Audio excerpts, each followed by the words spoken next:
আজকের কাছে মূল যে সাবজেক্ট, মূল যে বিষয়, সেটা হলো আল্লাহ পাকের একটা সিফাতি নামের আমল। ইয়া মালিকাল মুলক, আল্লাহ পাকের নাম। তামাম কায়নাতের মালিক হচ্ছেন আল্লাহ। ইয়া মালিকাল মুলক, এই আল্লাহ পাকের এই সিফাতি নামের আমল যদি আপনি করতে পারেন, ইনশাআল্লাহুল আজিজ, আমি আপনাকে দায়িত্ব নিয়ে বলছি, এই আমলের বিনিময়ে আমার আল্লাহ আপনার ভাগ্য পরিবর্তন করে দেবে। সারা জীবনের জন্য আপনার বাড়ির অভাব অনাটন আমার আল্লাহ দূরে সরিয়ে দেবে। কারণ আল্লাহ পাকের নাম, আল্লাহ পাকের নামের পাওয়ার, আল্লাহ পাকের নামের কারিশমা। এ আমল যারা করেছে তারাই সাকসেসফুল হয়েছে। সাধনা আমল সম্পূর্ণ জিনিসটা আলাদা। আমল করলে বিফল যায় না, সাধনা করলে তার বিফল হয় না। ভাই, গতকালকে একজন তান্ত্রিক কবিরাজ এসছে, হুজুর আমি আমার বাড়িতে চেম্বার আছে, আমি কাজ করি, কাজ হয় না, আমার কাজ একটু শিখে দেন। কেন হয় না?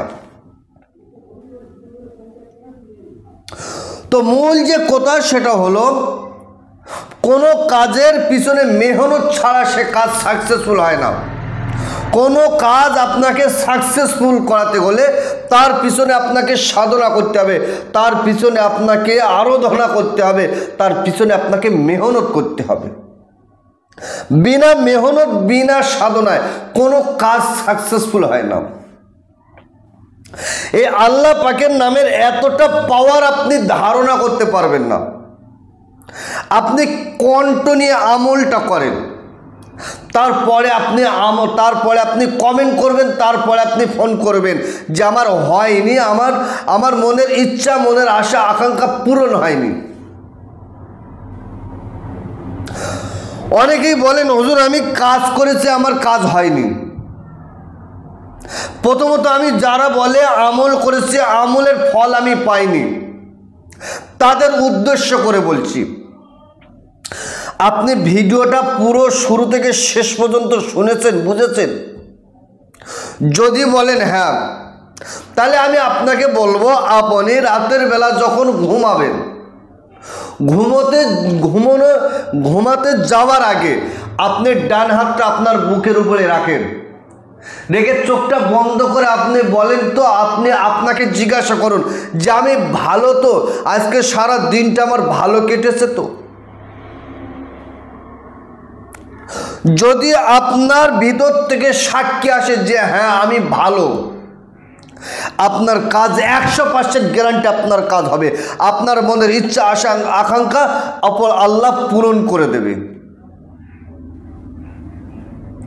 আপনি আমল করবেন, ইয়া মালিকাল মুলক, নামাজ পড়বেন না, কোনোদিন হতে পারে না। ওই জন্য আমল করবেন, সাধনা করবেন, আরাধনা করবেন, মেহনত করবেন, তার পিছনে আপনাকে নামাজ পড়তে হবে।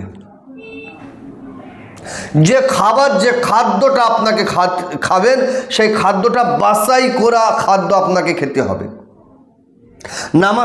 নামাজ পড়বেন, আর যে খাবারটা খাচ্ছেন সেটা বাছাই করা খাবার খাবেন না, এটা কোনোদিন আপনার হতেই পারে না। ওই জন্য নামাজ আপনি পড়বেন, যে খাবারটা খাবেন সেটা বাছাই করা হালাল খাদ্য আপনাকে খেতে হবে। মানুষের সাথে কথা বলবেন সত্য কথা, সত্য কথার কোনো মান নাই। বিশ্বনবী মুহাম্মদ রাসূলুল্লাহ সাল্লাল্লাহু আলাইহি সাল্লাম বলেছেন, সমস্ত গুনার মা হচ্ছে মিথ্যা কথা। আপনি মিথ্যে ছেড়ে দেন, আল্লাহর ওলি হয়ে যাবেন, মাহবুব হয়ে যাবেন। তো সুপ্রিয় দর্শক, আমলটা কখন করবেন, কোন টাইম করবেন, কোন সময় পড়বেন? 5 ওয়াক্ত নামাজ আপনি আদায় করেন, এশার নামাজের পরে ওই নামাজের পাটিতে বসে মাত্র 313 বার। আমলটা শুরু করার আগে কয়েকবার দরুদ শরীফ পড়বেন, দরুদে ইব্রাহিম। আল্লাহুম্মা সাল্লি আলা মুহাম্মাদ ওয়া আলা আলি মুহাম্মাদিন কামা সাল্লাইতা আলা ইব্রাহিম ওয়া আলা আলি ইব্রাহিম ইন্নাকা হামিদুম মাজিদ। আল্লাহুম্মা বারিক আলা মুহাম্মাদিন ওয়া আলা আলি মুহাম্মাদিন কামা বারাকতা আলা ইব্রাহিম ওয়া আলা আলি ইব্রাহিম ইন্নাকা হামিদুম মাজিদ। মাত্র 11 বার আপনি দরুদ শরীফটা পড়েন। এই দরুদ শরীফ পড়ার পরে চোখটা বন্ধ করুন, এক ধ্যান যে আমার সামনে আমার ওপর আল্লাহ রয়েছে। আল্লাহকে চোখ বন্ধ করে বলেন ইয়া মালিকাল মুলক ইয়া মালিকাল মুলক। কতবার? 313 বার। একদম একিন, একদম বিশ্বাস, ইতমিনানের সাথে একদম ধৈর্য ধারণ করে বসে আপনি মনে মনে আপনি পড়েন ইয়া মালিকাল মুলক ইয়া মালিকাল মুলক। কতবার? 313 বার। কন্টিনিউ আপনি আমলটা যদি করতে পারেন আপনার ভাগ্য পরিবর্তন হবেই হবে। আপনার বাড়ির সারা জীবনের জন্য অভাব অনটনকে আমার আল্লাহ দূরে সরিয়ে দেবে। আপনি যে কথাটা বলবেন, যেটা অপর আল্লাহর কাছে আপনি চাইবেন, সেটা অপর আল্লাহ আপনাকে পূরণ করবেন। কারণ আপনি আল্লাহর বান্দা, যখন আল্লাহর হয় আল্লাহ বান্দার হয়ে যায়। আমরা আমল করি তার কাজ হয় না, নিশ্চয়ই আমলের ভিতরে কোনো ত্রুটি, কোনো সমস্যা রয়ে গেছে। ওই জন্য ভিডিওটা শুরু থেকে শেষ পর্যন্ত ভালো করে শুনুন, বুঝুন, তারপরে আপনি আমল করুন। দেখেন আপনার ভাগ্য পরিবর্তন হবে। আমার আল্লাহ আপনার এই আমলের বিনিময় মনের ইচ্ছা, মনের আশা, মনের আকাঙ্ক্ষা আমার আল্লাহ পূরণ করে দেবে। তো সুপ্রিয় দর্শক, ভিডিও লম্বা চড়া নয়, ভিডিওটা এই পর্যন্ত সমাপ্ত করলাম। ভালো থাকবেন, সুখে থাকবেন, শান্তিতে থাকবেন, আমার জন্যই দোয়া করবেন। আসসালামু আলাইকুম ওয়া রাহমাতুল্লাহ।